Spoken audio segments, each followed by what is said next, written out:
동북아안보진단 특별대담 평화를 원하거든 전쟁을 준비하라 2부를 시작하겠습니다. 1만 년의 우리 역사를 돌아보면 약 7,000년간의 상고 역사 시대를 지나면서 분단과 통일을 반복했던 것 같습니다.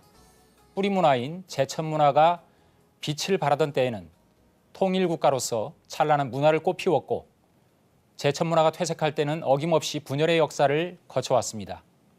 또한 영토는 한반도로 축소되었지만 통일된 국가로서 고려와 조선을 거쳐왔던 우리 한민족은 일제 35년의 치욕을 극복하고 해방되던 날 또다시 분단의 역사를 시작했습니다. 광복 68주년, 분단 68주년, 통일을 준비해야 되는 오늘. 이 작은 한반도에는 세계 어디에서도 찾아볼 수 없는 군사력이 집중되어 있습니다. 이번 시간은 남북한의 전력 비교를 통해 전쟁에 대한 막연한 공포와 환상적인 기대를 경계할까 합니다. 이번 시간에도 계속해서 세 분 함께 모셨습니다. 배창식 사령관님, 반갑습니다. 반갑습니다. 그리고 해군 작전사령관 출신인 서양원 제독께서 오셨습니다. 반갑습니다. 반갑습니다. 그리고 합참 군사정보부장 출신인 송길섭 소장님 오셨습니다. 반갑습니다. 안녕하세요. 이성적인 판단을 한다면 전쟁은 일어나지 않겠지만 우리가 역사적 교훈을 통해서 보면 전쟁은 우발적 상황 그리고 도발적 상황에서 확전이 될 수 있다는 그런 교훈을 가지고 있습니다. 그렇기 때문에 전쟁에 대한 대비는 더욱 철저해야 되겠는데요. 지난 시간에 이어서 북한의 전력 가운데 특히 비대칭 전력에 대해서 살펴보는 시간을 갖도록 하겠습니다. 지난 일부 시간에 우리가 이제 강릉 무장공비 사건을 얘기를 하면서 잠수함이야말로 가장 무서운 비대칭 전력 중에 하나다. 이런 말씀을 하셨는데 먼저 잠수함에 대해서 한번 서양원 제독께서 한번 말씀을 해주시죠. 네. 잠수함은 아무래도 비대칭 전력의 핵을 제외하고는 가장 대표 주자라고 할 수가 있습니다. 예. 비대칭 전력이라고 하면 전함을 확보해서 전함을 대응하는 것보다는 값이 싼 잠수함을 확보해서 전함에 대응하고 훨씬 더 치명적인 효과를 발생할 수 있다는 그러한 특징을 가지고 있습니다. 예. 그래서 잠수함에 대해서 좀 더 알아보면 이 잠수함은 적한테 탐지가 되지 않고 적에게는 적 수상함에 대해서는 치명적인 공격을 할 수 있다는 이점을 사용을 해서 여러 가지 작전을 수행할 수가 있습니다. 포클랜드 전쟁에서 이 영국의 잠수함 한 척에 의해서 순양함이었던 제너럴 벨그라는 함이 어뢰를 맞고 침몰을 했고 또 천안함도 소형 잠수함의 어뢰 공격을 받아서 침몰을 한 적이 있었습니다. 이 천안함 폭침처럼 어뢰를 공격해서 수상함을 공격하거나 또는 상선을 공격하거나 또 적 항구에 기뢰를 부설해서 항구를 봉쇄를 해버리거나 또 경우에 따라서는 아까 그 안인진리에 침투했던 잠수정처럼 특수전 부대들을 잠수함에 태워서 적에게 발견되지 않고 적 해안에 침투를 시키는 그러한 역할들을 수행하는 것이 잠수함이었습니다. 북한은 잠수함 전력을 매우 많이 확보를 했습니다. 그 이유는 6.25 전쟁 때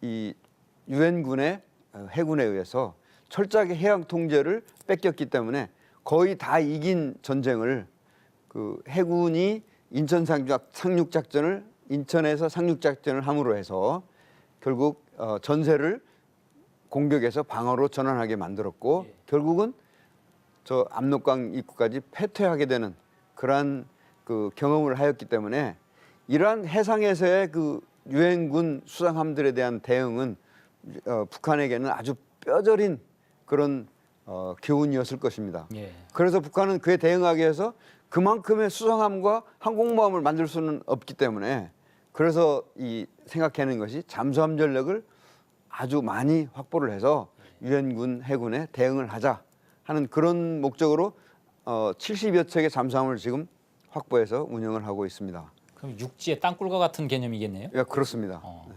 육지 땅굴처럼 적에게 들키지 않고 아주 은밀하게 접근을 해서 치명적인 공격을 가할 수 있다는 그러한 특징이 있습니다.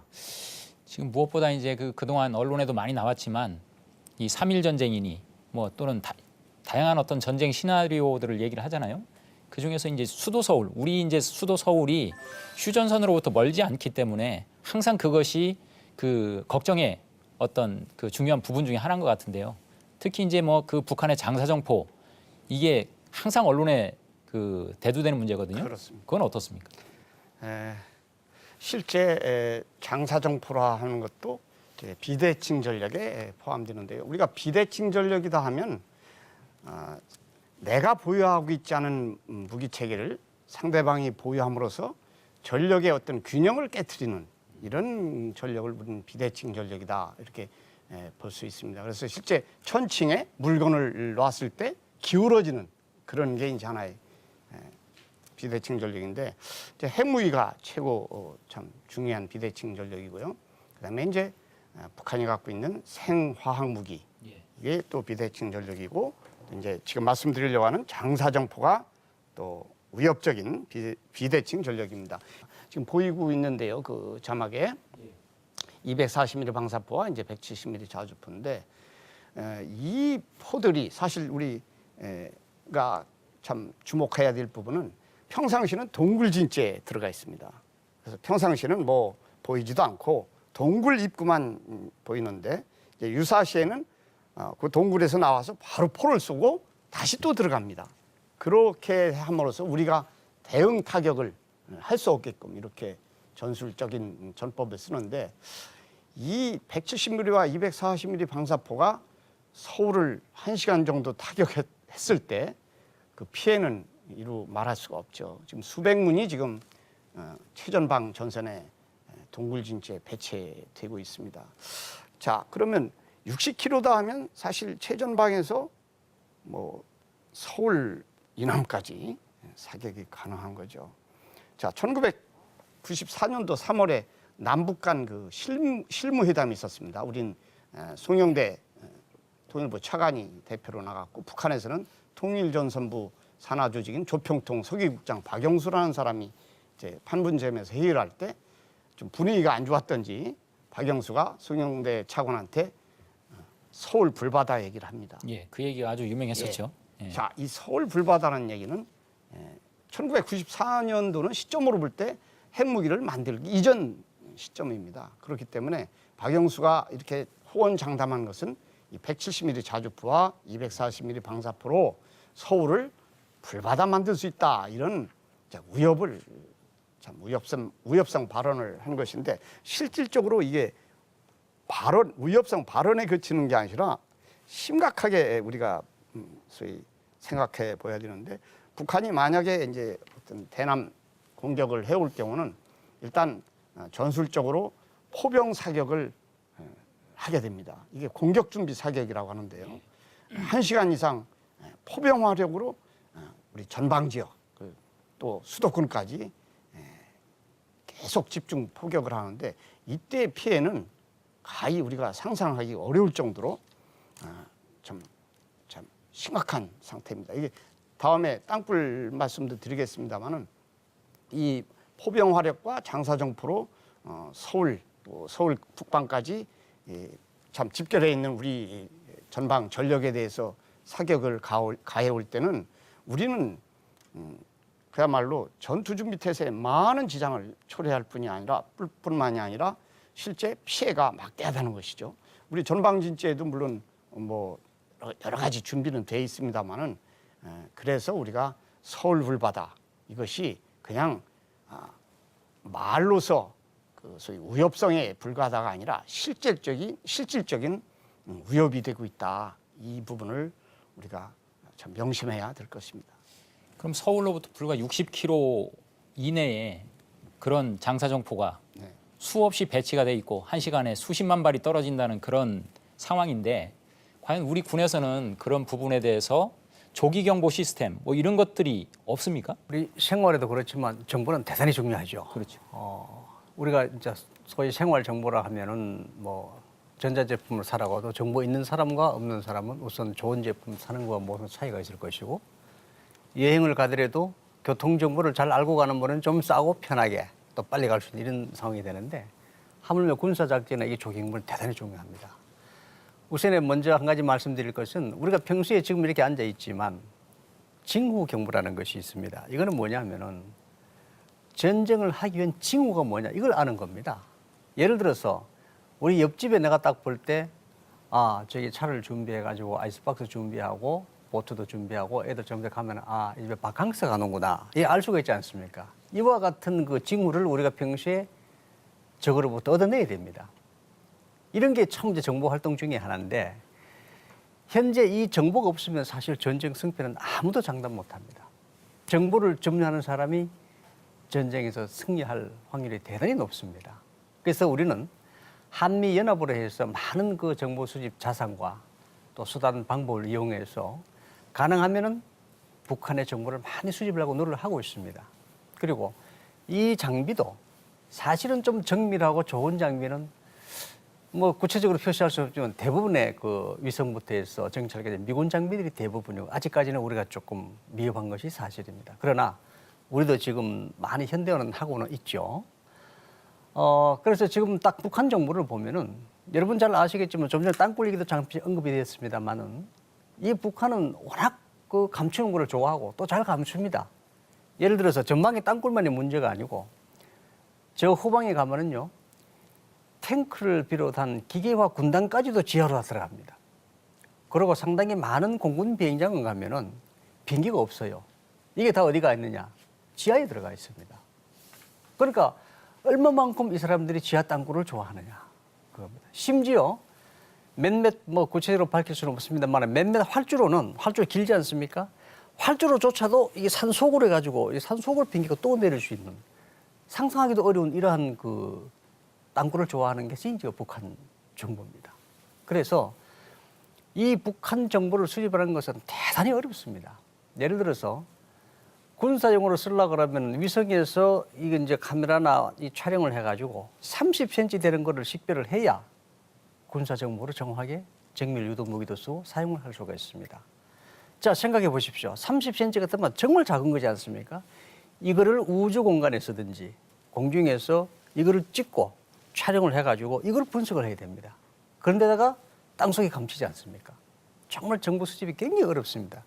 그래서 아까 말씀하신 대로 우리가 좀 포착하지 못하는 것도 있고 또 뭐 대부분 포착을 합니다만은 이렇게 중요하지만 수집하는 것이 정말 어려운 것이 정보입니다. 그리고 이제 아까 첫 번째 우리 위성이 없다고 말씀하셨는데 아직 군사 위성은 없는 게 맞습니다. 그러나 이제 우리가 미국 군사 위성을 이용을 하고 있는데 이 위성도 그 우주에서 30cm 이걸 한번 보려고 그러면요. 대단히 정밀하지 않으면 볼 수가 없고 또 대략 위성은 지나가는 주기가 있어가지고 항상 또 볼 수 있는 것은 아닙니다.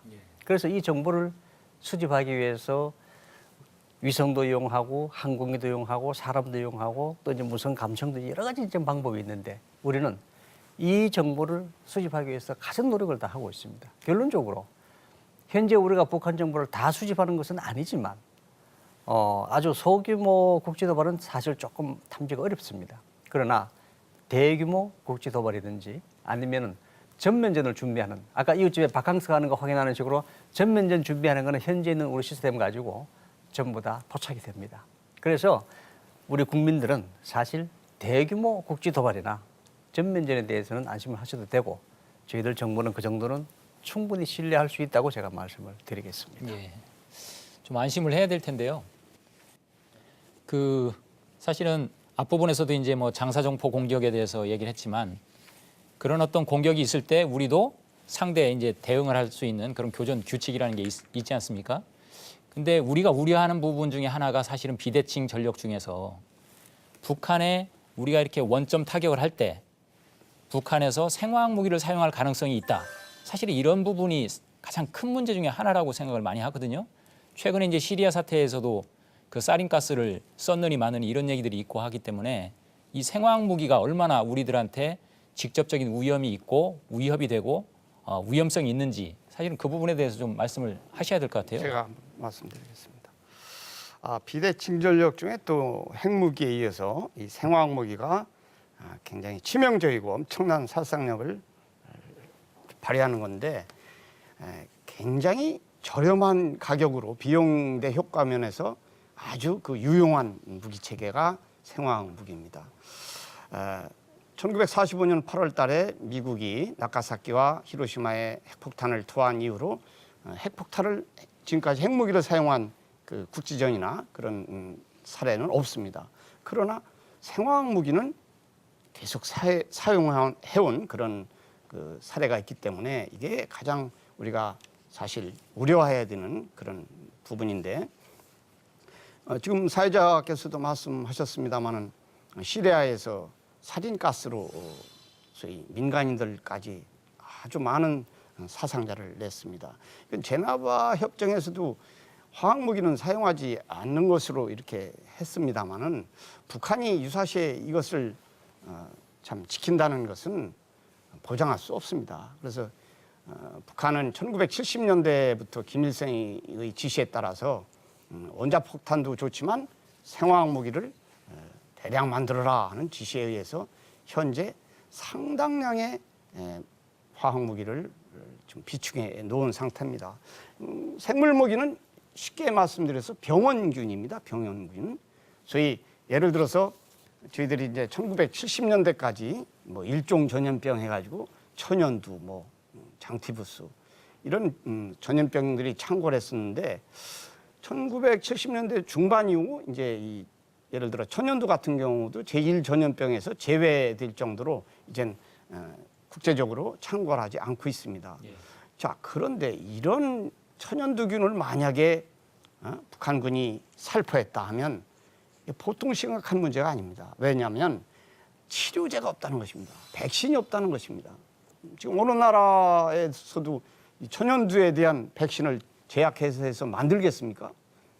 판매가 안 되고 수출이 안 되는데 백신이 없는 가운데 만약에 유사시에 천연두균이나 이런 생물무기 공격을 받았다면 참 속수무책이지 않느냐, 이런 측면에서 우리가 심각성을 일깨워야 되고, 화학무기 같은 경우는 정말로 북한이 많은 양을 보유하고 있는데 국방백서에 하면 뭐 2,500톤 내지 뭐 5,000톤을 비축해 놓은 것으로 판단하는 것인데 이것도 한 7, 8년 전에 판단한 데이터입니다. 네. 지금은 이보다 더 이상 보유한 것으로 우리가 판단해야 된다.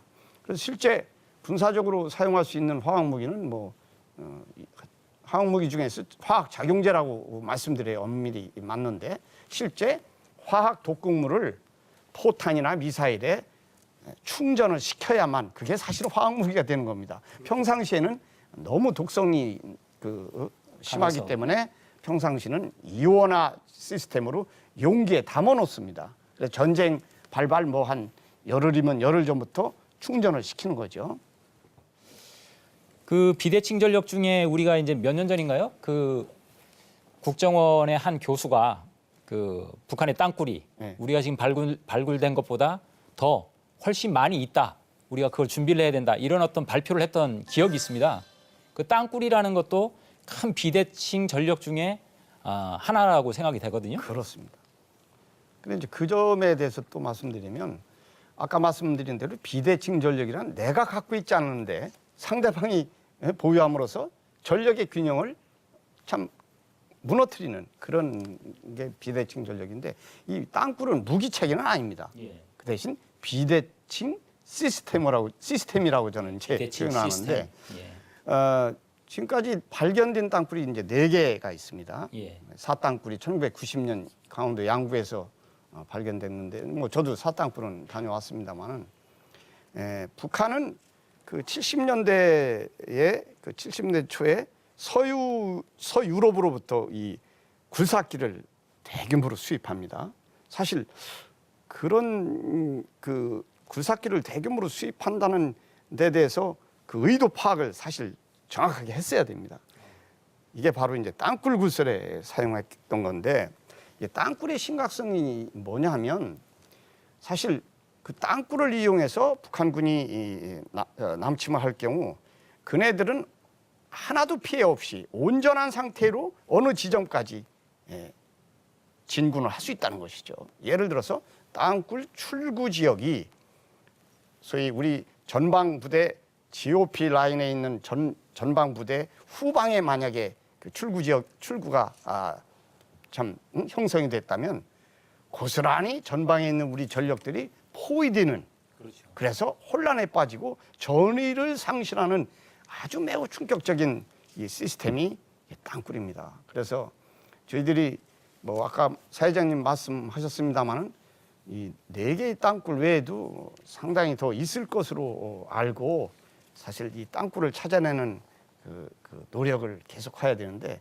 문제는 이제 특수부대들이 한 12만 명 있습니다. 북한에. 우리의 특전사령부라고 참 생각하시면 맞는데 그 12만 명의 특수부대 중에 이제 전쟁이 날 경우 유사시에 일부 부대들은 북한의 전쟁 지도본부나 아주 핵심 시설, 예를 들어 영변 핵시설이라든지 뭐 핵무기 보유 시설이라든지 이런 데는 이 특수부대 요원들이 아마 경계 근무 방어를 할 겁니다. 방어를 좀 해야 되겠죠. 그네들 그렇습니다. 입장에서. 네, 그래서 12만 명이 12만 명 중에 이제 상당수가 우리 남한에 이제 침투하게 되는데 실제 공군도 특수부대가 있습니다. 또 저격여단이라고 하는데 해군도 특수부대가 있습니다. 이 공군은 뭐 AN2기 300여 대를 갖고 있는데 그런 AN2기를 이용해서 침투할 것이고 우리의 비행장 시설을 이제 타격하려고 침투하고 또 해군은 이제 우리 항만 시설을 타격하려고 잠수함이나 고속 상륙정이나 뭐 공기 부양정을 이용해서 침투할 그럴 것으로 예상되는데 문제는 땅굴을 이용해서 침투하는 특수부대는 이제 경보병 부대나 저격여단이 될 것입니다. 이들은 이제 땅굴을 이용해서 아군의 어떤 지휘소를 습격한다든지 지휘관을 저격한다든지 또 C4I 시설을 소위 타격해서 우리의 어떤 전쟁 수행 능력을 마비시키는 그런 임무를 할 것으로 예상되고 이렇게 함으로써 전후방 동시 전장화를 이제 강요하게 되는 것입니다. 그래서 우리 후방 지역에서도 뭐 특수부대들과 전투를 벌이느라고 이제 혼란에 빠질 것이고 전방은 전방대로. 그래서 북한군의 그 전략이 기습전, 속도전, 배합전입니다. 그래서 특수부대들은 이 정규전과 이 특수부대, 비정규준 부대와 이 배합전을 후방 지역에서 소위 전개하려는 그런 전략을 갖고 있습니다. 그래서 이 12만 명의 특수부대라는 것은 참 어마어마한 병력입니다. 이들은 일반 북한군 병사에 비해서 고도로 전투 기술이 숙달된 그런 상태이기 때문에 우리가 또 경계해야 될 비대칭 전력 중에 하나라고 이렇게 생각됩니다. 지금 이제 대부분의 현대 그 병력이라는 것이 사실은 그 전자전 성격이 강하잖아요. 이 전자전 성격이 강한 상황에서 또 한 가지 우리가 우려하고 대비해야 될 것이 그 EMP탄이라는 게 있다. 뭐 이런 말씀을 많이 하는데 그 부분은 좀 어떻습니까? 그 북한은 아마 좀 이상한 무기를 많이 만든 것 같습니다. 그래요? 참 이거 조심도 해야 되고 위력도 큰데 이 EMP탄이 그 본래 준말이 이제 일렉트로 마그네틱 펄스탄이라 그래가지고 예. 이 전자파로 하는 그 폭탄입니다. 예. 보통 우리 폭탄 그러면 떨어지면은 파편 튀고 폭풍 나르고 해가지고 다 이제 파괴를 하는데 이 EMP탄은 인명 손상도 별로 없고 건물도 별로 못 부숩니다. 대신에 핵으로 이게 만들어진 건데 핵무기가 폭발할 때 보면은 그게 감마선이 나옵니다. 이 감마선이 공기 중에 산소와 질소가 결합하면서 강력한 펄스를 생산하거든요. 이 펄스를 이용을 해서 이 폭탄을 만들었는데 이게 얼마나 강력하냐 하면은 직경 수킬로까지 반경 내에 들어가 있으면은 지금 차고 있는 전자시계, 컴퓨터, 스마트폰 이 모든 전자장비는 전부 다 아웃이 돼버립니다. 그리고 웬만한 지하 속에 땅굴에 들어가 있어도 지하 벙커에 들어가 있어도 환기구나 안테나를 통해서 또 이 파가 들어갑니다. 그럼 그 속에 있는 전자장비도 역시 쓰기가 상당히 어렵습니다. 그래서 이것은 직접적인 파괴는 주지 않기 때문에 만일에 핵과 EMP탄을 같이 가지고 있다 그러면 핵은 워낙 세계적으로 비난도 많고 파괴가 크기 때문에 쓰기가 참 어렵지만 이 EMP탄은 쓸 가능성이 상당히 많죠. 아무 파괴가 없고 전쟁 지휘하는 지금 컴퓨터 없으면 전쟁이 안 되거든요. 이 컴퓨터 시스템을 포함한 전자회로를 다 망가뜨려 버리니까 그래서 이 EMP탄이 상당히 위력이 있는 것입니다. 그런데 이게 1958년에 태평양에서 미군이 그 수소폭탄 실험을 했는데 수백 킬로 밖에까지 파괴는 안 되지만 영향을 미쳤습니다. 거기서 착안을 해서 만드는 것이 EMP탄이고 그리고 이 EMP 탄의 크기가 대략 이제 한 발 하면은 지금 나온 거는 대략 10기가와트급입니다. 이건 이제 주파수 용량인데 이게 하나가 대략 얼마냐면 지금 집에 쓰는 TV나 전류 보면은 아마 3A, 5A 이 정도 될 겁니다. 좀 높은 게 15A. 이것이 한 발에 180만 암페어입니다. 180만 암페어다 보니까 이 위력이 어느 정도 되냐면 보통 이제 우리 여러분들 이 번개를 많이 보는데 이 번개보다 작게는 100배, 크게는 1000배 이상의 위력이 있기 때문에 이 EMP 탄도 만일에 북한이 아마 가지고 있지는 모르겠는데 가지고 있다고 추정하는 사람도 있습니다만은 갖고서 전시에 쓴다 그러면은 지금 현대 전쟁은 모두 컴퓨터로 해서 다 이제 이루어지고 있는데 상당한 위협이 된다고 생각을 합니다. 북한과 우리의 어떤 전력을 비교해 볼 때 일반적으로 우리가 갖고 있지 않은 거를 갖고 있는 북한이 갖고 있는 그런 비대칭 전력에 대해서 좀 몇 가지 중요한 부분들에 대해서 좀 살펴봤습니다. 그 다음에 좀 말씀을 드려야 될 거는 과연 처음 이제 우리가 일부를 시작할 때 이 한반도라는 어떤 지정학적 위치가 어떤 영향을 갖고 있느냐에 대해서 많이 얘기를 했는데요. 그 얘기를 하면서 시작을 했는데 그 얘기를 좀 구체적으로 좀 나눠봐야 될 것 같습니다. 김정일과 김정은의 후계 계승 과정에서의 차이점, 그건 과연 어디에 있겠는가? 우선 그 북한이 이 지도자들이 바뀐다고 해서 예. 북한 체제가 쉽게 바뀌지는 않을 것이다라는 생각을 가지고 체제. 있습니다. 네. 왜냐하면 북한의 그 지도자들이 그동안 3명이 바뀌었는데 그래도 북한 시스템에는 밖에서 볼 때 크게 변화가 없었다라는 점에서 보면 아마 북한 체제는 그 자기들의 어떤 그 특성을 맞게 계속 유지될 것이다라는 그런 생각이 듭니다. 그 연평도 포격 도발이나 천안함 복침 같은 그런 상황이 생긴 것은 아마 그 지도자가 갖고 있는 아주 그 호전적인 성격이 독재적인 그 권한을 행사하고 있는 사람에게 맞아 떨어져서 그게 쉽게 일어났지만 그래도 전반적으로 보면 그런 그 안정적인 상태를 북한 체제가 유지할 것이다라는 생각에는 변함이 없습니다. 그래서 그러나 김정은이 갖고 있는 그 젊은이라는 그 특성 때문에 또 가지고 있는 절대적인 그 독재자로서의 권한 때문에 생길 수 있는 우발적인 상황들은 항상 우리가 대비를 해야 된다 하는 그런 생각을 가지고 있습니다. 지금 뭐 김정은 정권이 사실은 그 지금 취하고 있는 제스처를 보면 그 도발과 협상이라는 이중적인 어떤 행보를 하고 있는 것 같거든요. 네. 그 부분에 대해서 지금 미국 내 평가 뭐 이런 것들은 좀 어떤 것 같습니까? 아마 지금 김정은이나 그 밑에 참모들이 아마 엄청 고민하고 있을 겁니다. 우선 주변 강대국들이 북한 대한 태도가 많이 달라졌거든요. 그래서 이제 미국도 그동안의 대북진이 실패했다고까지는 보지는 않는데 과거보다는 어쨌거나 상당히 이제 강도가 높게 대북 제재를 하고 또 최근에 양자회담 하자고 해도 지금은 뭐 쉽게 해서 그들도 보지도 않거든요. 뭐 이런 거. 그다음에 중국도 마찬가지. 또 이제 핵에서 나오겠지만 3차 핵실험하고 나서는 상당히 중국도 많이 달라졌거든요. 그럼 일본도 그렇죠. 특히 이제 대한민국이 또 과거는 이놈들이 때리면은 얻어맞고 돈을 줬단 말이에요. 근데 이제는 그게 안 되거든요. 이제 때리면 혼나게 생겼단 말이에요. 예. 이러한 여러 가지 그 입장 변화 때문에 아마 가장 고민이 많은 것이 사실은 북한 지도부가 아닌가 저는 그렇게 생각을 합니다. 그래서 지금 자기들이 할 수 있는 상당히 이제 북한은 보면은 그 참모들이 외교술에 능하다고는 평가는 되고는 있는데 자기들이 할 수 있는 모든 다양한 방법을 다 내놓지 않나 이런 생각을 하고 있습니다. 그래서 앞으로도 아마 그런 여러 가지 나올 것 같고 그다음에 이제 문제는 금년 3월 5일에 정전협정을 폐기를 했죠. 이게 또 문제가 되는데 이건 뭐냐면은 아시는 대로 정전협정은 6.25하고 1년 후에 사실은 구소련이 제의를 해가지고 이게 이루어진 거거든요. 예. 근데 정전협정할 때 본래 협정은 당사자가 있어야 되는데 그 당사자에는 불행한데 대한민국은 빠져 있습니다. 그렇죠. 연합군 총사령 클라크, 북한은 인민최고사령관 김일성, 중국은 중국인민지원군 사령관 팽덕기 이렇게 돼 있거든요. 근데 아시는 대로 협정이라 하면은 3자가 같이 파기를 해야 되는데 일방적인 파기를 했기 때문에 사실은 이거는 맞지 않는 얘기죠. 그러나 법적으로 좀 따질 수 없는 상태입니다. 근데 여기서 이제 제가 말씀드리고자 하는 거는 정전협정을 파기했다고 너무 불안해할 필요가 없다는 겁니다. 국민들이. 예.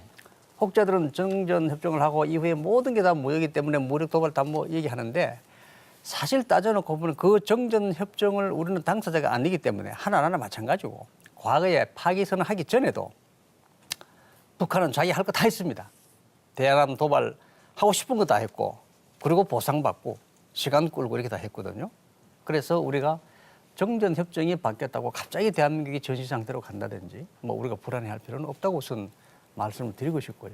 그러나 저렇게 불안하고 또 폭력적인 사고를 갖고 있는 북한이 또 언제 무슨 짓을 할지 모르기 때문에 마음 놓는 건 아니고 우리가 항상 아까 말씀하신 대로 깨어서 준비를 해야 전쟁을 예방할 수 있지 않나 이런 생각을 해봅니다. 그 부분에 대해서 제가 좀 예. 첨언을 한다면 얼마 전에 이제 중국 고위 간부가 김정은이를 만났습니다. 그때 김정은이가 이제 극동 지역에서 불안한 일이 없을 겁니다라는 발언을 했거든요. 이게 이제 태도 변화를 전술적으로 태도 변화를 보이고 있다 이렇게 볼 수 있는데 이 얘기는 뭐 천안함 폭침이나 연평도 포격처럼 이런 도발 행위를 좀 이제 지양하고 본인들의 그 문제점인 경제난 타개를 위해서 매진하겠다 뭐 이런 암시를 주는 것이다 이런 평가를 하는 경향이 좀 우세한데요. 그렇다고 뭐 꼭 이것을 우리가 믿고 안심해서는 이제 절대 안 되겠습니다. 그래서 이 불안한 가운데도 김정은이는 이제 좀 경제 회생을 위해서 아주 국정 운영 방향을 전환했지 않느냐 하는 관측이 좀 나오는데 이럴수록 또 내부 문제가 또 복잡해지면 이 출구 전략 차원에서 또 대남 도발을 해왔던 것이 북한의 전례입니다. 예. 그래서 항상 우리 안보 태세를 강화할 필요는 항상 있다 이렇게 볼 수 있습니다. 지금 말씀하신 대로 그 중국의 대북 기류가 좀 상당히 어떤 변화 조짐을 보이고 있는 것 같은 느낌이 좀 있거든요. 그 부분에 대해서 그 서영훈 제독님께서 뭐 하실 말씀이 계실 것 같은데요. 제가 처음에 말씀드린 것처럼 북한은 중국에 대해서 당분간 우리 중국을 당혹스럽게 하지 말라 하는 그런 기본적인 입장을 가지고 있을 것입니다. 왜냐하면 아직 시진핑 체제가 기간은 오래됐습니다마는 아직 정상적으로 뭔가 잘 되고 있다는 점을 좀 보여주지 못한 상태에서 뭐 불안정 요소가 생기면은 중국한테 직접적인 중국 당국이라기보다는 시진핑 본인에게 상당한 지장을 줄 수 있기 때문일 거라고 봅니다. 그러나 중국은 북한을 항상 안고 있을 것입니다. 환탕불환약이라는 말이 있는데 그거는 탕제를 바꾸더라도 약은 절대 바꾸지 않는다. 즉 북한을 항상 끌어안고 있을 것이다. 왜냐하면 북한은 중국의 대미 전략을 대신 수행해 줄 수 있는 그런 역할을 해줄 수가 있고 또 적절한 완충작용을 또 해줄 수 있는 그런 그 위치에 있기 때문입니다. 북한이 주변의 그 안정을 해치는 그런 행동은 자제하도록 아마 충분히 중국에서 압력을 넣고 있을 거라고 봅니다. 아마 그 압력의 일환으로 조금 전에 송 장군님께서 말씀하신 더 이상 어떤 행동을 하지 않겠다는 그런 의사를 표시했던 것도 혹시 아닌가 싶습니다. 그런데 중국은 아까 말씀드렸듯이 북한을 항상 끌어안고 가야 되기 때문에 북한의 어떤 행동은 항상 어떤 범위를 정해놓고 그 범위 내에서만 행동할 때 그걸 그대로 둘 수 있는 그런 가능성도 없지 않습니다. 예를 들면 핵무기의 그 개발 같은 것도 미국이 과도한 반응을 보이지 않도록 하는 범위 내에서는 핵무기를 그대로 이렇게 두는 그런 역할도 할 것이라는 관측들이 많이 있습니다. 중국 정부의 어떤 그 자기들의 어떤 기조 속에서 결국은 모든 걸 평가할 수밖에 없는 그런 입장이라고 보는데요. 배사령관님은 그 중국의 어떤 대북 전략 어떻게 생각하십니까? 그래서 이제 대부분 다 이제 언급을 하셨는데 어쨌거나 중국은 북한을 포기하지는 않을 겁니다. 과거에는 보면 이제 중국이 한미일이 한반도의 군사력을 주둔을 시키고 영향력 확대하는 것을 반대를 했지만은 지금 좀 전에 우리 서대표 말씀하신 대로 중국은 북한을 완충지대로 쓰는 것이 가장 좋은 거거든요. 그리고 지금 아시겠지만 중국이 현대화 경제 발전하려고 그러면은 사실 한국 없이는 물론 뭐 안 되지는 않겠지만 상당히 영향을 많이 받을 것입니다. 그래 하려면은 한반도에 안정과 평화가 필요하기 때문에 아마 북한 체제가 무너지지 않는 범위 내에서는 조금 이제 그 제재는 가하겠지만은 그러나 우방국 그 관계는 계속 유지하려고 봅니다. 뭐 아시겠지만 이번 2월 달에 3차 핵실험 할 때도 그런 얘기가 지금 들리고 있습니다. 중국에서는 막았거든요. 근데 그게 이제 북한에서 시행을 했단 말이에요. 그 전에는 후진타오 주석이 있을 때도 혈맹적인 관계로 다 정리가 됐는데 3차 핵실험 끝나고 나서는 정말 북한이 우리 중국에 대해서 혈맹이냐, 정말 우호적인 우리 자산이 외교적 자산이냐, 아니면 골칫거리냐 이렇게 지금 많이 논란이 되고 있습니다. 그래서 그런 걸 볼 때는 어느 정도까지는 뭐 제재 국제 제재 동참도 하고 핵 개발도 억제는 하겠지만 그러나 북한이 붕괴하는 거 원치 않기 때문에 어느 정도 선에서 아마 조정을 해나가면서 대북 관계를 유지하리라고 생각을 합니다. 그 얼마 전에 그 미국 상원 의원이죠. 그 리처드 루거라는 그 상원 의원의 보고서에 보면 중국의 동북 공정이라는 것이 영토 내 안정을 구실로 해가지고 한반도 영토에 대한 권리 주장 그리고 경제적 자산을 보호하려는 의도를 갖고 있다. 뭐 이런 얘기를 했는데요. 이 동북 공정, 중국의 동북 공정이 정치 군사적인 차원에서는 어떤 의미를 갖고 있는지 혹시 말씀을 좀 해줄 수 있나요? 얼마 전에 제가 그 중국에서 활동하고 있는 한국인 언론 기자한테서 그 세미나 하는 걸 제가 참가를 했었습니다. 근데 이 동북 공정 문제에 대한 중국인들의 시각에 대해서 이 언급한 적이 있었는데 동북 공정 문제를 먼저 시작한 것은 한국 사람이다.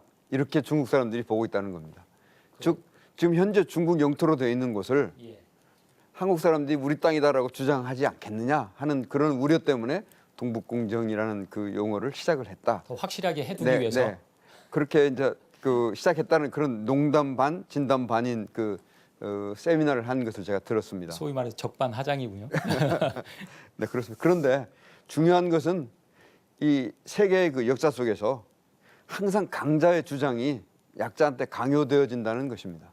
힘이 센 나라가 이게 우리 땅이야 하면 그거는 자기네의 땅으로 만들 수 있다는 것입니다.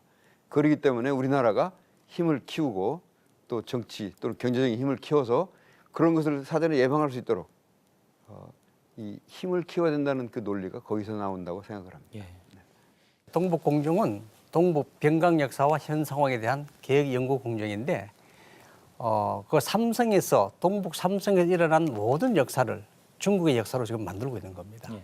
고조선과 고구려 이 모든 역사를 만들기 때문에 그렇게 하고 만들었던 그 역사 내용이 뭐냐면은 거기에 시조들이 중국 황제의 후손이다 이렇게 다 하고 있습니다. 그래서 현재 보면은 과거에 한국에서 했던 그러한 모든 역사의 흔적을 지금 지우고 있습니다.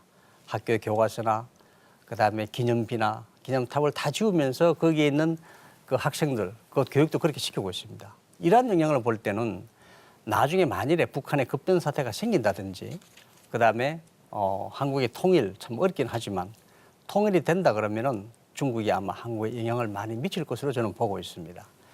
특히 아마 얼마 전에 아시겠지만 중국 그 국경선에 많은 그 군을 배치한 적이 있었습니다. 예. 그 자기들은 북한 난민이 이제 탈출할 때 그 난민들 통제에 그래서 이제 와 있었다 주둔했다고 얘기는 하는데 과연 그것이 그런 것인지 그건 지금 아무도 알 수가 없고 일부 학자들은 그것이 북한의 급변 사태 때 북한으로 진주하려고 와 있었지 않느냐까지도 추측하는 학자들이 있습니다. 그래서 하여튼 우리는 현재 이 동북 공정이나 주변국의 변화돼가는 정세를 보고서 적절한 대응을 해나가야 된다고 생각을 합니다. 동북 공정이라는 것이 단순한 어떤 역사 왜곡 차원을 넘어서 가지고 네. 이것이 이제 북한의 어떤 붕괴 시에 중국의 어떤 북한 영토 내 진주 여기에 대한 명분을 쌓는 부분이 있다 이렇게 봐야 되는군요. 네, 그렇죠. 예. 지금 그 중국과 미국과의 관계 뭐 이것은 뭐 최근 들어서 이제 새로운 화두잖아요. 흔히 말해서 G2다 해가지고 이 중국과 미국 이 관계 속에서 볼 때 그 중국이 과연 미국을 추월할 수 있을까? 뭐 이런 부분에 대한 얘기들도 많이 있는데요. 어떻게 생각하십니까? 제가 1997년 IMF 시기인데요. 그때 이제 캘리포니아 산타모니카에 있는 미 그 안보 연구소 중에 유명한 안보 연구소인지 랜드 연구소의 연구원으로 1년간 이제 공부를 하러 갔었는데 그 당시 그 안보 연구소인 랜드 연구소 요원들이 그 그 연구원들이 2015년을 기점으로 중국이 미국을 추월할 것이다. 이건 뭐 경제적 또는 군사적인 면이 다 포함되는 겁니다. 그래서 저는 깜짝 놀랐습니다. 2015년 얼마 안 남았는데 바로 이게 또 어떻게 보면 미국의 이런 대응 논리가 대응하는 준비가 대단히 빠르고 기민하다. 미리 준비한다 하는 그런 차원에서 깜짝 놀란 그런 그건 경험. 20년 전이네요. 그렇습니다. 경험했는데 자, 1990년을 이제 전후해서 구소련과 동구 유럽이 이제 붕괴가 됩니다. 자, 지금까지 최대 그 초강대국인 소련과 소위 대치하고 있던 라이벌이었던 미국은 사실 대항마를 이룬 결과를 가져오는 거죠. 자, 미국 내 여론은 어떻게 돌아갑니까? 소련이 붕괴됐으니 국방비 삭감해라. 전쟁 날 우려가 소위 가능성이 낮아진다는 거죠. 또 미국 국민들도 사실 거기에 지지를 했습니다. 자, 미국 입장에서는, 미 국방부 입장에서는 사실 국방비 삭감이라는 것은 아주 치명적이죠. 미국 나름대로 초강대국으로서 전 세계의 어떤 경찰 국가를 유지하려면 어느 정도 국방비는 계속 유지가 돼야 되는데, 그래서 사실 군사적으로나 경제적으로 차기의 경쟁 상대를 찾아보니 중국이 딱 버티고 있는 겁니다. 그런데 미국이 걱정하는 우려하는 부분은 중국의 잠재력 때문입니다. 인구도 뭐 미국은 3억 이제 1천만 명밖에 안 되는데 중국은 13억 4천만 명입니다. 그리고 실제 세계 경제가 계속 침체되고 있는 가운데도 중국은 변함없이 8% 내지 10% 고속 성장을 하고 고속 있죠. 성장을 계속 해오고 있었거든요. 여기에 미국은 사실 당황하고 우려했던 거죠. 얼마 전에 자동차 메카인 미국의 디트로이트시가 파산 신청을 냈습니다. 그래서 실제 세계 경제가 침체된 가운데 미국 경제도 쉽게 살아나지 않고 있다는 게 문제입니다. 여기에 미국은 사실 조급해하고 있는 것 같은데, 근본적으로 국력 비교라는 것은 영토, 인구, GDP를 가지고 따지거든요. 그런데 아직까지 GDP 측면이나 이런 부분에서 미국을 추월하기는 어렵습니다. 본래 이제 6.25 이후에 미국의 주력 함대가 서해에 진입한 적이 없잖아요. 근데 이제 최근에 그 서해 항공모함을 파견한다고 했을 때 이제 중국에서 이제 사실은 언론에서는 노발대발했었잖아요. 그런데 막상 진입했을 때, 파견됐을 때는 아무런 얘기가 없었어요. 지금 그런 부분들이 사실은 방금 말씀하셨지만 중국이 아직까지는 미국에 대항할 만한 수준이 아니지 않냐, 뭐 이런 생각도 할 수 있고, 중국의 어떤 군사력 지금 어느 정도라고 지금 얘기할 수 있겠습니까? 해군력을 가지고 제가 말씀을 좀 예. 드려보겠습니다. 중국의 해군력이 지금 우리 그 주변에서 굉장히 빠른 속도로 발전하고 있는 것은 사실입니다. 그런데 해군이 그렇게 이 발전하게 된 역사는 그렇게 길지가 않습니다. 원래 중국은 대륙 중심주의적 사고라고 해서 해군을 항상 육군의 어떤 그 소군으로 소속돼 있는 군 정도로 생각을 해왔습니다. 그래서 군은 육군 중심으로 운영을 하되 해군은 육군을 지원하는 그런 개념으로만 발전했으면 좋겠다 하는 것이 그 대륙 중심주의적 사고였는데, 그러다 보니까 중국 해군력이 그때 초기에는 해안방어 유도탄 또는 해안포, 그리고 소형 어뢰정, 그리고 좀 큰 것이 잠수함 정도를 운영을 해왔습니다. 이제 방어적 개념이군요. 네, 그렇습니다. 그러니까 해양 국가에서, 즉 해국가는 미국을 지칭하는 건데, 미국이 이 간섭해 오면 그때 그걸 방어할 수 있는 수준만 가지면 된다 하는 그런 개념으로 해안 방어 전력에 중점을 두어 투자를 했다가 1980년도가 되면서 유화청이라는 사람이 해군 사령관이 되면서부터 해군이 빠르게 성장하기 시작을 했습니다. 일본에 대해서 좀 얘기를 해봐야 될 것 같은데요.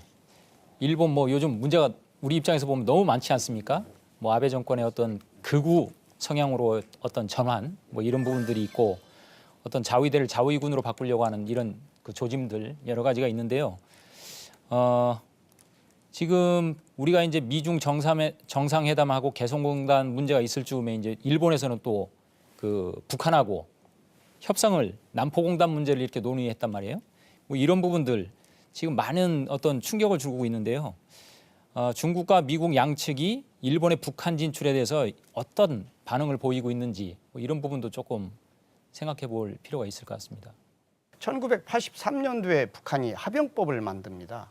그래서 그 합병법은 뭐 합작을 하자 이거죠. 투자를 같이 해서 제일 조총련계 기업체가 중심이 돼서 약 50개 기업이 1980년도에 북한에 들어갑니다. 투자를 하는 거죠. 우리가 개성공단에 소위 투자하듯이. 그런데 일본 제품을 팔고 있는 낙원백화점만 성공했지 나머지는 다 실패하고 돌아갑니다. 예. 즉 손해를 보고 돌아갔다는 거죠.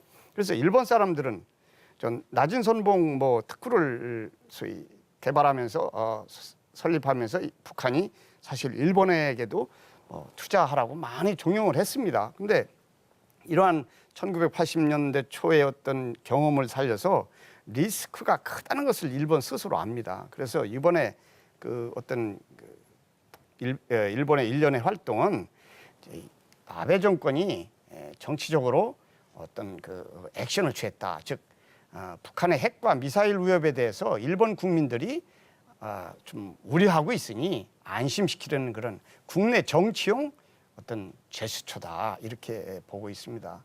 그래서 북일 간의 어떤 북한과 일본 간의 수교 문제도 사실 지금 봉착돼 있는 상황 아닙니까? 일본인 납치 문제나 또 일제 강점기 때 그 피해 보상 문제 이런 것들이 당면 걸림돌로 작용하기 때문에 특히 일본이 미국과 공조 없이 어떤 독자적으로 뭐 북한과 수교한다든지 이런 예는 없을 겁니다. 단지 아베 정권이 지금 들어서면서 이제 극우 정치인들이 또 같이 합세해가지고 우경화, 헌법 개정, 뭐 자유대의 어떤 기능 변환 등이 이제 우리 지역 안보 구도에 아주 그 우려되는 상황입니다. 만약에 일본이 이렇게 헌법도 개정하고 자유대의 어떤 그 위상을 변환시킨다면 그럼 곧바로 군사력 증강으로 가는 겁니다. 이럴 경우 중국은 또 다른 군사력도 증강을 할 것이고 그래서 두 나라가 어떻게 보면 군사력 팽창의 라이벌로서 우리 극동아시아는 그야말로 세계 속의 화약고가 될 가능성이 매우 높기 때문에 사실 일본의 저런 아베 정권의 행동도 우리가 참 우려하고 있는 그런 이유가 바로 거기 있다고 보겠습니다. 그 메르켈 총리가 사과하는 사진 지금 저기 나와 있습니다. 일본이 군국주의 시절에 아까 포함했던 남경 학살을 포함한 당시 아시아 6억 정도 되는 인구 가운데 일본군에 희생된 사람이 약 한 2천만 가까이 됩니다. 대단한 숫자거든요. 지금 저 메르켈 총리가 저기 가서 사과를 했습니다. 뭐라고 얘기했냐면은 이곳에서 자행된 범죄에 대해서 우리는 영원한 책임을 가지고 있다. 참 이거는 부끄럽고 슬프다 그랬습니다. 이것이 독일 총리는 처음입니다. 사실 그 전에 또 한 번 있었거든요. 1970년대에 브란트 총리가 폴란드 가가지고 이건 외국에 가서 한 겁니다. 그때가 이제 처음 해가지고 한번 그 사죄를 한 적이 있고, 그다음에 이제 독일 내에서는 지금 메르켈 총리가 처음입니다. 일본 아베 수상 이거 좀 배워야 됩니다. 일본 헌법이 좀 복잡하죠. 아까 말씀하신 대로 헌법 보면은 구조에 자위대 이외에는 군대를 못 가지게 되어 있습니다. 그래서 이걸 바꾸려고 그러고 있거든요. 바꾸면은 보통 국가로서 군대를 가지겠다는 얘기입니다. 그러면 자기들 침략하는 것도 방어도 되지만 침략할 수도 있다는 얘기입니다. 그럼 이걸 바꾸려고 그러면은 다시 헌법을 또 바꿔야 됩니다. 이게 뭐냐면 헌법 96조에 보면은 이 헌법을 바꾸기 위해서는 3분의 2 출석에 3분의 2 찬성을 해야 되는데 이 조항이 걸려 있거든요. 첫째 이게 아베 꼼수입니다. 먼저 96조를 바꾸고 그다음에 자위대 보면은 헌법 구조를 바꾸자는 그 얘기거든요. 그래서 지금 보면은 찬성하는 사람, 찬성하지 않은 사람 뭐 여러 가지 이제 여론이 많이 있는데 그래도 다행인 것은 최근에 보면은 좀 찬성하지 않겠다는 사람이 좀 열이 높아지는 경우가 있습니다. 그래서 지난주인가 딱 보면은 한 절반이 헌법 개정에 불찬성한다 이렇게 여론조사된 결과가 있습니다. 이런 것만 보면은 참 우경화 가면 안 되지만 일본 국민들도 그만큼 아베 정권에 대해서 정권은 지지는 하지만 우경화가는 거는 상당히 반대를 하고 아마 헌법 개정이 쉽지는 않은 걸로 봅니다. 예. 그래서 그나마 그 가운데서 절반 이상이 헌법 개정에 불찬성한다는 것은 약간의 우리로 봐서는 뭐 좋은 뭐 얘기라고 할까요? 뭐 그런 것 같습니다. 그 마지막에 이제 정리를 해야 되겠는데요. 국민들에게 안보에 관한 그런 말씀을 좀 한마디씩 해주시죠. 전쟁 역사 교육을 좀 많이 했으면 좋겠다 하는 그런 생각이 듭니다. 예. 특히 우리가 역사 교육을 하면 우리가 승리했고 또는 아주 영역을 넓혔던 찬란한 그런 역사들을 교육을 많이 해왔는데 우리가 전쟁에 대비하지 않음으로써 우리가 겪었던 그 아픔 이런 상황들을 역사 교육에 좀 많이 반영을 해서 평화를 원하거든 전쟁을 준비하라는 것이 우리 모든 국민들 특히 젊은이들 가슴 속에 다 담아질 수 있도록 하는 그러한 역사 교육이 산 역사 교육이 계속되었으면 하는 게 제 바람입니다. 예. 송 장모님. 네. 참 우리 국민들은 어떻게 보면 국민성이 아주 소위 아주 스피디하게 발전된다고 볼 수도 있고 변해가는 것 같습니다. 예를 들어서 한국 전쟁 잊어버리고 있습니다. 지금 특히 전후 세대들은 아예 소위 강의를 해서 설명을 하면 그렇구나라고 참 고개를 끄덕일 정도로 굉장히 이제 소위 국가 안보에 대한 그 생각들을 굉장히 아주 의식하지 않으려는 그런 참 안타까운 면을 많이 보는데요. 이 통일도 그렇습니다. 우리가 장기 목표를 세워놓고 하나하나 준비를 하고 또 채물 통일 비용을 최소한으로 줄여가면서 어떻게 우리 한국의 방식대로 자유민주주의 형태로 통일을 할 것이냐. 이것도 참 민족의 장기 목표거든요. 역사는 계속 반복된다는 것을 우리가 기억해야 될 걸로 압니다. 그래서 우리가 외침을 900몇 회를 받았다는 그 어떤 고통과 역사적인 어려움을 우리는 책 속에서 또는 말로서는 잘합니다. 그러나 피부에 와닿는 그 느낌은 연평도 포경이나 천안함 폭침 벌써 국민들 머릿속에서 잊어버립니다. 물론 우리가 참 생업에 종사하다 보면 삶에 참 어떤 어려움이 있다 보면 그런 것들이 남의 일처럼 생각될지 모르나 국가가 있어야 내가 있고 또 국가가 참 안정된 가운데 발전돼야 나도 그 속에서 일원으로서 잘 살 수 있고 좀 편안하게 가족들과 생을 참 삶의 질을 높여서 살 수 있는데 국가 없이 어떻게 내가 존재할 수 있습니까? 그런 차원에서 참 우리 안보라는 것은 굉장히 내 개인적인 삶과도 직접적인 밀접한 관련이 있다는 것을 늘 생각해 주셨으면 하는 바람입니다. 예. 오늘 참 귀한 시간인데 평화를 원하거든 전쟁을 준비하라. 정말 이게 맞는 말이에요. 이거 아마 제 기억에는 로마 베게티우스가 한 말로 저는 알고 있는데 이 말이 정말 진리거든요. 근데 지금 그 정치권이나 정부의 그 사회 리더급 되는 사람들이 하는 거 보면 사실 잘 안 하는 것 같아요. 그래서 소위 말하는 말로만 하지 말고 진짜로 해라. 그리고 우리가 프랑스에 잘 아는 대로 그것도 역사가 또 있습니다만은 노블리스 오블리주라는 말을 많이 쓰고 있지 않습니까? 정말 이게 말로만 아닌 실천하는 노블리스 오블리주가 돼야 전쟁도 준비하고 평화도 가져올 수 있다는 얘기입니다. 우리가 아마 학창 시절에 학업에 왕도가 없다는 얘기를 아마 옛날에 많이 했을 겁니다. 제가 볼 때는 통일에 왕도 없습니다. 그리고 지금 문제는 최근 언론에 참 떠들썩한 사건도 많이 있지만 우리 대한민국에서 남남 간의 갈등이 너무 많습니다.